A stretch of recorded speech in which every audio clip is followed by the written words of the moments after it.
Well, hello there.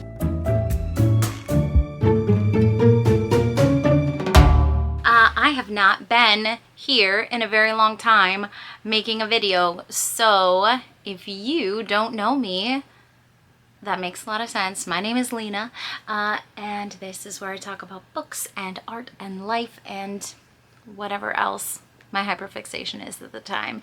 And right now, it is Summerween. So every year, there is the Summerween Readathon, which I'm sure you know all about, but if not, you can check it out over at Gabby Reads.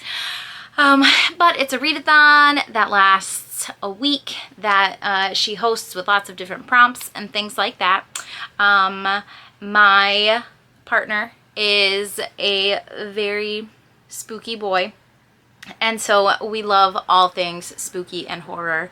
And so Halloween is our favorite time of year. Summerween always feels like a really fun kind of like preview to the Halloween season. And I feel like it's always like that little special something to get me through these hot months. So this is going to be my Summerween prep / TBR video. So it's going to be like a little bit of a vlog, a little bit TBR. I do not know my TBR yet, but I'll be figuring it out with you guys here. So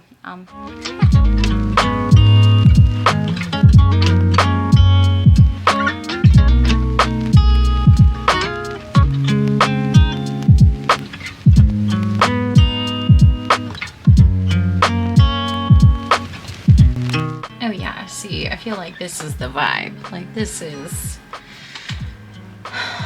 what I'm looking for. I'm gonna have to paint my own flamingos, it looks like. We used to have skeleton flamingos, but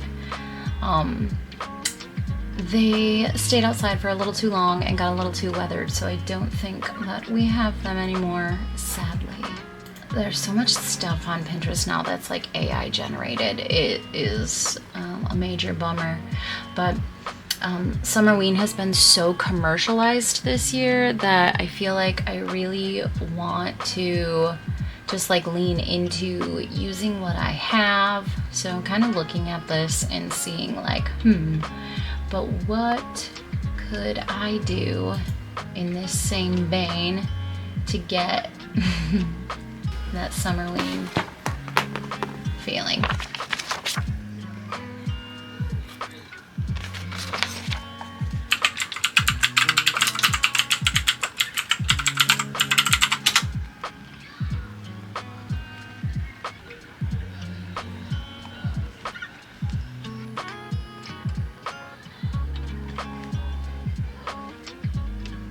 So I think that my Summerween prep is going pretty well. You guys probably don't need to prep because like it's just like a fun readathon. But for me, I feel like when I'm really looking forward to something, once it gets here, I panic and I freeze up and I turn into a recluse and then I don't do the thing. So it's important that I do a lot of thinking ahead of time and kind of like map out a plan so that I have that to guide me when I'm feeling anxious and stuck. So it always kind of like shifts and changes a little bit, but I think that I have it figured out. And I've got 6 books in my stack, even though there are 5 reading prompts, because one of them I actually started this week to kind of get me in the mood for spooky season, which is silly because I'm always in the mood for spooky. My partner is an absolute spooky boy through and through. Like all year round, he has a skeleton riding in his backseat, which is really funny now that we have 2 kids and they both need car seats because now Mr. Skull and Bones is stuck between 2 car seats. He's stuck in the middle seat, so poor guy. But yeah, it's like well known in my neighborhood that he's the spooky boy. We're the house with the 10-foot skeleton, so, or 12-foot skeleton, I don't know, however tall it is. I'm sure you'll see him as a pile of bones in my backyard during some of the clips this week, so Prompt number 1, read a book in the dark. Well, okay, so my 2 books that are the book I'm going to read in the dark and the book that I have owned for over a year, those are interchangeable. I've owned both of them for over a year, and I'm going to read one of them in the dark, but I'm not sure which one. I will talk about that when I get to that prompt. Prompt number 2 is to read a horror or thriller. Reading a horror or thriller is pretty easy because that is my some of my preferred genres, like most read genres, and a lot of the books that I own are in that category. So it was like easy but also difficult because like the criteria wasn't super specific, so it was kind of tough to narrow down. But I saw on Instagram one of the people who are participating in the readathon had this listed on their TBR, and then when I went to the used bookstore where I buy all of my books, it was sitting right out there, like in the front. There was a copy of it, so I snagged it, and it is Wake Up and Open Your Eyes by Clay McLeod Chapman.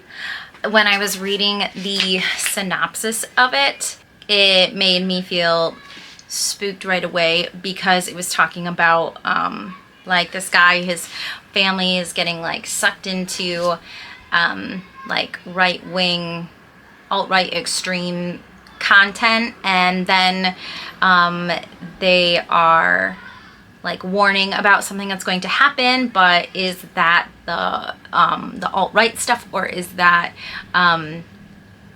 like a conspiracy theory? Like, what is it that makes them say that? Is it real? Are we actually in danger? And I thought the cover was super unnerving. Out of here so you can like see it. Whenever there's like mind stuff, I find it super scary, so I know that this one's really gonna freak me out. So that's my horror. Prompt number 3 is to read a book with a sky on the cover, which I felt like was a really good prompt because it's like specific but not too specific, so lots of options but still giving you like lots of direction. I am going to read, this is actually a new release. I think it came out maybe in May, but Overgrowth by Mira Grant. I've seen lots of people talk about Mira Grant's other book, Into the Drowning Deep, which I actually have not read. I love mermaid horror, so I'm sure that's going to be on my list eventually. This was compared to Invasion of the Body Snatchers, which I love. I mean, I've only seen like the 1970s version. I think there might be a more recent remake, but I haven't seen that. But I love that movie. It's like kind of like a comfort film for me. And so when this was about an alien invasion and there was plant growth on the cover, I was like, okay, here we go. I wanted to read something that was alien related because of the design this year and the shirts and the little ghosty and the UFO I think is so cute. So yeah, but I also felt like it was kind of like a fun little take on the night sky prompt because it's out in space. So it is the sky, but not from our view. So yeah, this is the one I'm most excited about. Okay, and then my book that I have owned for over a year, which is prompt number 4, and it is going to be either R.L. Stine, Beach House, or Sally Hepworth's Darling Girls. So both of these were thrifted, and I've just had them on my shelf for a long time and just haven't gotten to them. I got this last summer for Summerween, and I ended up not participating in it because I was reading The Lord of the Rings and was just in such a state of wonder that I couldn't get out of it to do Summerween. Which is last year is like the only year I haven't done it. One of these I'm gonna read in the dark, and both of them I've owned for over a year. So this one is a thriller. I guess it's a real page turner, judging by the back of the book and what's been said. So this could be good for reading in the dark. I have a lot of sleep problems, and when I am reading physically, it can sometimes trigger like a sleep spell for me. So I might be doing this one, or I might have that be my shorter one because this guy, you know, he's just a little, I don't know if it's YA or if it's for a slightly younger audience. Oh, you know what? Okay, this is gonna be so perfect because on the front page it says something about sharks. And on Friday of Summerween week, I'm going to be bringing Foxy to a shark exhibit at a museum. So that's gonna be an adventure. I love that. I love that for us. So yep. Prompt number 5 is to read a novella, a manga, a graphic novel, an audiobook, something along those lines. And so I recently saw this graphic novel called The Confessional, and I know that it is a vampire story, but the illustrations in it I thought were just like incredible, and I thought that color palette was just so unique, so cool. It takes place in New Orleans in 1922. So I don't know, yeah, I'm excited for this one because I haven't seen anybody talk about this. So yeah, and I loved like the font design on it. I mean, I'm always down for vampires. So on the note of vampires, the book that I am reading this week, kind of getting me ready, getting me in the mood, is Bury Our Bones in the Midnight Soil by V.E. Schwab. V.E. Schwab's newest release follows 3 women.